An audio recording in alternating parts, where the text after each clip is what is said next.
I mind my own business.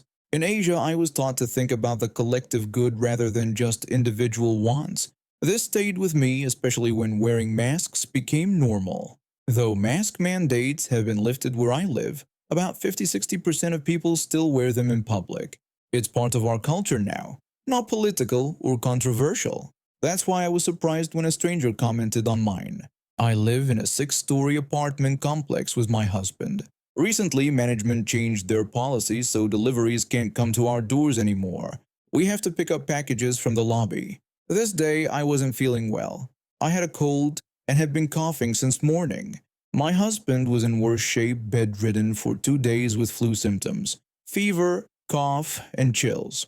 We'd both tested negative for COVID using antigen tests, but we were still being cautious.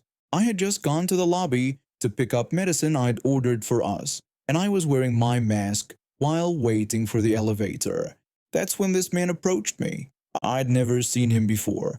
He looked at my mask and said it was a beautiful day, questioning why I would deprive myself of good oxygen. I didn't respond because the elevator arrived then. We both stepped inside and I felt annoyed. Who is this person to offer advice about my choice to wear a mask? Especially when I was sick. I was tired from being ill and taking care of my husband. Maybe it was fatigue or pettiness, but I decided to comply with his suggestion. When the elevator doors closed, I removed my mask and smiled at him. I told him he was right and said I had a bad cold and the fresh air felt good. He stiffened and backed away in the small elevator, but I wasn't done. I continued by telling him about my husband, who also had the flu and had been in bed, adding that I hoped it wasn't a contagious virus. He wouldn't look at me anymore. He just stared at the elevator doors. I felt satisfied but also guilty. The elevator ride wasn't long. He got off at the 4th floor without a word, while I continued to the 6th floor where our apartment is. Back home, I had mixed feelings. It felt satisfying to see him uncomfortable after he commented on something that wasn't his business, but I felt guilty about possibly exposing him to my virus. I put my mask back on when I entered our apartment, not wanting to spread germs to my husband.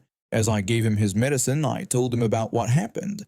My husband said the man should learn to mind his own business, and that this might teach him not to comment on strangers' choices.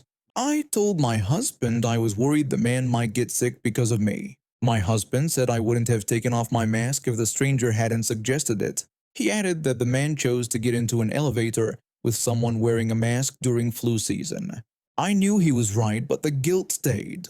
I'm not the type to put others at risk just to prove a point. Part of me hopes this man learned about making comments to strangers. Next time he sees someone in a mask, he might remember our elevator ride and keep his opinions to himself. I haven't seen him since. I wonder if he got sick or is avoiding me. Either way, I wear my mask when I leave our apartment, not because I care what anyone thinks, but because it's right when you're ill. I've worked at a small local shop for just a couple of years now. When the sickness hit its peak, everything changed. Most of us were worried about catching it, but our owner had extra reason to be cautious. His wife had just given birth to their first child, a little boy only about a month old. That Tuesday started like any other pandemic day. Mask checks at the door, hand sanitizer stations filled, the whole routine. Our owner happened to be in that day, which was unusual since he'd been mostly working from home to minimize exposure risk for his newborn. Around mid-morning, she walked in. No mask, not even dangling from one ear or pulled down under her chin like some people did when they thought no one was watching. Just barefaced and browsing like it was 2019. The owner spotted her immediately. He approached her with that customer service voice we all perfect in retail. He politely asked her to wear a mask while in the store. She looked at him like he'd asked her to strip naked. She said she didn't have to wear a mask because she had an exemption. She immediately started digging through her purse and pulled out the most obvious fake document I'd ever seen. Just a plain sheet of printer paper with some text on it. No letterhead, no official seal, nothing laminated or official looking. The owner apologized but told her that she would need to leave if she refused to wear a mask. That's when she lost it. She shouted that she didn't have to wear a mask because she had an exemption.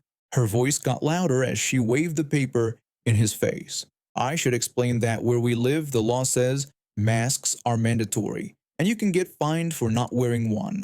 Some people do have legitimate exemptions, but that just means the police can't fine you. There are no official exemption certificates. You simply tell an officer you have one if stopped.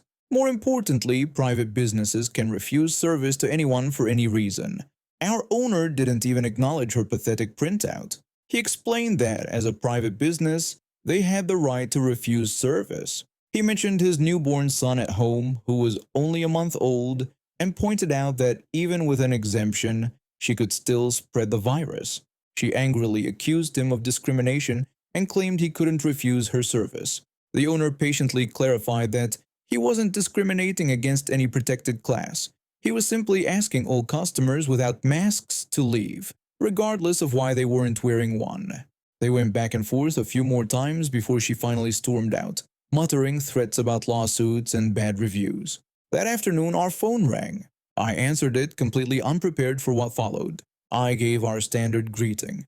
The woman immediately launched into a rant about being rudely kicked out earlier. She threatened to sue unless we sold her what she came in for at a steep discount. I cut her off mid-sentence. I explained that I had witnessed the whole thing and she had no grounds for a lawsuit. I pointed out that her fake paper meant nothing, and as a private business, we had the right to refuse service to anyone for any reason. I started to list a third point when she began screaming again. She yelled about having the right to shop anywhere she wanted. I tried repeatedly to get her to stop saying stop, with increasing volume each time, but she continued to shout about not being made to wear a mask. I slammed the phone into the receiver as hard as I could, multiple times. I wasn't about to get into a screaming match with this woman. When I looked up, I saw the owner staring at me from across the store. I quickly explained it was the same woman from earlier, and he nodded understandingly. Then the phone rang again, same number on the caller ID.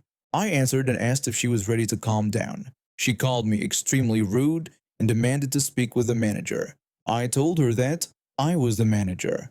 There was a beautiful moment of silence. After a pause, I suggested she could speak to the owner if she wanted. She quickly agreed that she would. It was at this moment I realized she had no idea that the man she argued with in the store was actually the owner. I passed the phone to him with a smile, hoping he'd have some fun with her like I would have. But he's more professional than I am. I couldn't hear what she was saying, but I could tell from his responses that she was threatening to leave negative reviews online. He acknowledged her frustration but reminded her that, as he had explained in the store earlier, the business had the right to refuse service. He revealed that he was the same person she had spoken with that morning. Before ending the call, he mentioned that while he wouldn't stop her from leaving a negative review, we were a small business and such reviews could really affect us, so he hoped she would reconsider. When he hung up, he just shook his head and went back to work. The funny thing is, she never did leave that review. I check our online ratings regularly, and nothing negative ever appeared about masks or exemptions. I guess even entitled people sometimes realize when they've lost a battle. Or maybe she was too embarrassed when she found out she'd been arguing with the owner twice in one day. Either way, it was a small victory in the exhausting pandemic retail wars. My family had just moved to a new apartment that was bigger, but somehow cost less than our previous place. With all the money we saved, we decided to replace our appliances and home decor. After spending the entire day unloading our storage unit and carrying everything up to our second-floor apartment, I was completely exhausted. But I still had to go to Walmart to get everything we needed for the new place. My 10-year-old son came with me. He's tall for his age and looks older than he really is, which became important later. When we arrived at Walmart, the place was packed. The checkout line stretched all the way into the clothing section. While we shopped, my son started playing Pokemon Go on my phone, following behind me as I pushed the cart. After we finally got everything we needed, we headed to checkout. I walked around looking for the shortest line. As I did, I passed by this woman standing in the clothing section. She wasn't in any line but was staring at the checkout area. My son and I got in line behind a nice customer about 10 feet away from where that woman was standing, and we waited patiently. About 5 minutes later, my son got excited about catching a new Pokemon and asked if I wanted to try catching one too. Since the line was moving slowly, I figured why not. He handed me the phone, and I started playing. As I was trying to catch a Pokemon for the second time, I noticed something from the corner of my eye. That woman from before had moved her cart to the front side of mine. When I looked up, she had her back to me, but was peeking my way, trying to act casual as if I didn't exist. At first, I didn't say anything. I thought maybe she was looking at clothes or waiting for someone. I kept playing the game with my son, but started paying more attention to our surroundings and to this woman. When the nice customer ahead of us moved forward in line, I did too. But then I noticed the woman inching closer and closer between me and the nice customer. When she thought I wasn't paying attention, she tried to push her cart in front of mine. I pushed my cart forward to block her, and then she pushed her cart right into mine. I politely told the woman that we had been in line first and pointed out that she had been standing far away when we got in line. She denied this, claiming she had been in line before us but had stepped away briefly to find a manager, insisting this was still her spot in line. I explained to her that wasn't how waiting in line worked, and that even if she had been in line before, she had clearly left it. I pointed out that she had been nowhere near the line when we arrived, and although there had been a manager near where she was standing, she hadn't spoken to anyone during the 20 minutes we'd been waiting. I reminded her that everyone was in a hurry to leave and asked her to wait her turn at the back of the line. She questioned how I could know what happened when I had been looking at my phone. She insisted she had been in line first, behind the person ahead of us, and accused me of cutting in front of her. She threatened to report me to the manager, claiming I had cut in line and threatened her, and warned she would have me thrown out and banned from Walmart. I told her to go ahead and do whatever she wanted, but she wasn't going to cut in front of me no matter what. She cursed at me, called me a witch, and gave me the middle finger before starting to walk away. As she left, she tried to ram me with her cart, but my son stepped between us to protect me and got hit in his side instead. I called out loudly that she had just hit my son with her cart and called her crazy. I told her if she couldn't wait in line, she shouldn't come to Walmart, and called her Karen. She walked off. The nice customer ahead of us was now at the register unloading their cart when Karen returned with a manager. The manager approached me and asked for my attention. When I acknowledged him, he explained that Karen had told him I caught her in line and threatened to beat her up if she didn't shut up and leave. He said they didn't tolerate that behavior at Walmart and asked me to leave the store. I was about to explain the truth to the manager when Karen interrupted. She added to her accusations, claiming I had hit her with my cart and demanding I be arrested for assault. She insisted the police be called, claiming I had assaulted her and threatened her life simply because she wouldn't let me skip ahead in line. The nice customer, who had just finished checking out, turned around looking irritated at Karen's lies. She explained she had waited in line for 30 minutes, and at no point had Karen been behind her in line. She clarified that I had never threatened Karen, but rather Karen had threatened me and rammed her cart into mine. She described how Karen had threatened to have me removed and banned for not letting her cut in line, and how Karen had hit my son with her cart. The customer defended my right to stand my ground. The manager looked confused and asked if this was true. My son and I both confirmed it was. I started explaining what happened, but Karen kept interrupting me. Karen accused everyone of lying, called me a dumb witch and a liar, and demanded I be arrested immediately. The manager tried to calm the situation, starting to say they would get to the bottom of it, but Karen cut him off, shouting that she wanted me arrested right away. The manager warned Karen she was making a scene, and if she didn't calm down and lower her voice, he would ask her to leave. Karen expressed disbelief that she might be kicked out after I had supposedly threatened her life and assaulted her. She demanded to speak to his manager. The manager told her that he was the general manager of the store, and if she wanted to speak to anyone above him, she would need to call corporate. He gave her one more warning to calm down before he would trespass her from the store. Karen accused the manager of running the store poorly, protecting violent people who attack customers while kicking out victims. She threatened to have him fired. The nice customer jumped in, telling Karen she wasn't the victim, my son and I were. She accused Karen of threatening and attacking us because she got caught trying to skip the line. Karen told the nice customer to mind her own business and called her a witch, saying no one had asked for her input. The customer responded that it was her business since she had witnessed everything, and she would always speak out against people like Karen. Karen started to insult the nice customer with a crude name but was cut off by the manager, who had had enough. The manager, not wanting to deal with Karen anymore, called the police to escort her out of the store and trespass her. Soon, a police officer arrived. The officer greeted the manager and asked what the problem was. The manager began to explain the dispute, but Karen interrupted. Karen immediately told the officer that I had threatened her life and attacked her for no reason. She insisted on pressing charges and having me arrested immediately. My son spoke up, telling the officer that Karen was lying and had actually attacked his mother and him because we wouldn't let her cut in line. Karen lashed out at my son, calling him pathetic and referring to me as a violent witch. My son defended me, saying I was kind and caring, and that Karen was the violent one who couldn't control her language around children and had hit a minor with her cart. Karen denied hitting anyone, but the nice customer confirmed she had witnessed the whole thing and backed up our version of events. Karen insisted we were all lying and claimed she was the one who had been attacked. The officer asked the manager if there was security footage of the incident. The manager confirmed they had it ready, as their loss prevention team had pulled it up while waiting for the officer to arrive. Karen started to look nervous and made excuses about needing to leave, saying she was in a hurry. The manager pointed out that she had been the one who insisted on calling the police, and reviewing the footage would only take about 5 minutes. Karen repeated that she really needed to go and was in a rush. The manager noted that she hadn't even checked out yet, and the wait was likely 20 to 30 minutes, so there was plenty of time. Karen tried to protest further, but the officer cut her off, informing her that she was being detained and couldn't leave. Karen objected, claiming she had done nothing wrong and had rights. The officer explained that based on the information he had, she had assaulted a minor with a weapon, which constituted a third-degree felony.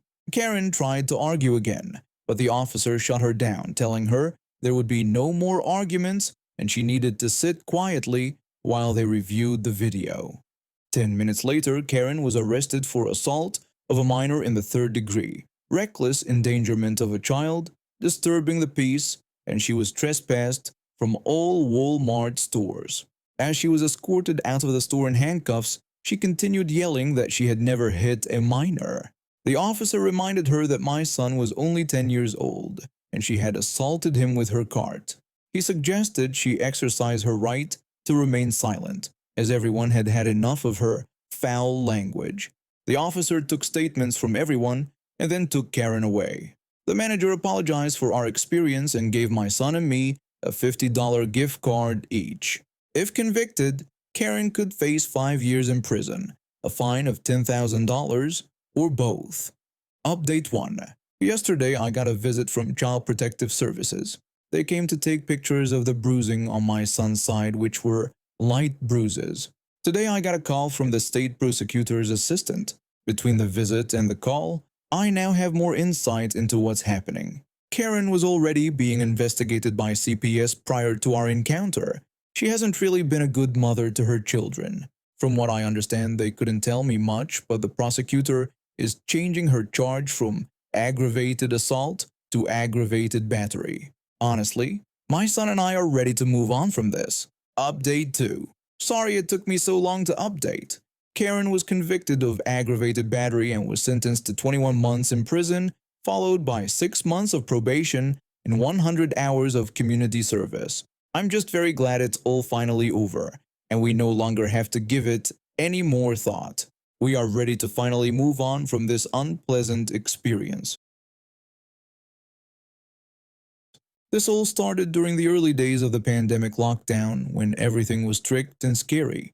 My roommate tested positive for coronavirus, which meant I had to do the responsible thing: cancel my holiday plans and isolate for 2 full weeks. This was before we had those self-testing kits available at home, so I just had to follow what the government told us to do.